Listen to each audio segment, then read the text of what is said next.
Supreme court মঙ্গলবার SSC নিয়োগ মামলায় হাইকোর্টের প্যানেল বাতিলের রায় অন্তর্বর্তী স্থগিতাদেশ দিয়েছে। সুতরাং মামলার পরবর্তী শুনানি পর্যন্ত চাকরি হারালেন না 2016 কেউই। আবার তারা স্কুলে যাবেন, পড়াবেন ছাত্রছাত্রীদের। তবু কোথাও এখনো অনিশ্চিত ভবিষ্যৎ। তবুও সাময়িক স্বস্তিতে তারা। শহীদ মিনারের পাদদেশের সংগ্রামী যৌথ মঞ্চের সৌজন্যে যে যোগ্য চাকরিহারারা অনশন করছিলেন, মঙ্গলবার অনশনের 6 দিনের মাথায় তারা অনশন ভাঙলেন। সাংবাদিক বৈঠকে জানালেন, দেশের বিচার ব্যবস্থার প্রতি আস্থা রয়েছে তাদের। এসএসসির ঘোরতর দুর্নীতির প্রতিও উগরালেন ক্ষোভ। তাদের দাবি, প্রতিশ্রুতি মাফিক যেভাবেই হোক এসএসসি ওই যোগ্য অযোগ্য তালিকা পৃথকভাবে দিক শীর্ষ আদালতে।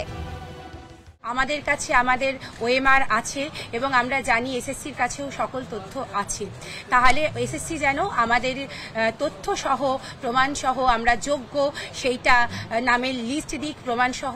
এত বড় স্ক্যাম সময় লাগবে আমরাও বিশ্বাস করি। এদেশের বিচার ব্যবস্থা, প্রধান বিচারপতির ডিভিশন বেঞ্চ সকলের প্রতি আমাদের আস্থা রয়েছে এবং আমরা তো প্রথমেই বলেছিলাম, আজও বলছি, আগামী দিনে বলবো, এই দেশ, এই বিচার ব্যবস্থা, আমরা যারা নিজের মেধায় চাকরিটা পেয়েছি, আজকে পরিবার পরিজনদের হারিয়ে আমরা যে অসহায় হয়ে আপনাদের সামনে দু এক কথা বলছি, এ আসলে দুর্নীতির শিকার হয়েই বলছি।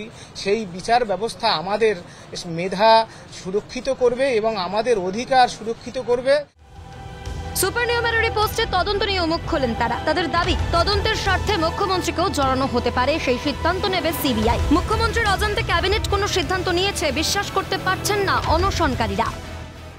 তদন্তের স্বার্থে এই বিষয়গুলো দেখুন, মুখ্যমন্ত্রী জানতেন না, এটা কিন্তু একজন সাধারণ খেটে খাওয়া মানুষ কেউই বিশ্বাস করবে না। একটা বাচ্চা, আমার বাচ্চাকে জিজ্ঞেস করুন, সেও বিশ্বাস করবে না। অবশেষে ওয়ারেস পান করে অনশন ভাঙলেন অনশনকারীরা। বাড়ির পথে ফিরে আপাতত তাদের রোজের গন্তব্য বিদ্যালয়। তবুও তাদের ভবিষ্যৎ কোথাও অনিশ্চয়তার মুখে। দায়টা কার? সুপ্রিম রায়দানেই বোঝা যাবে সবটা।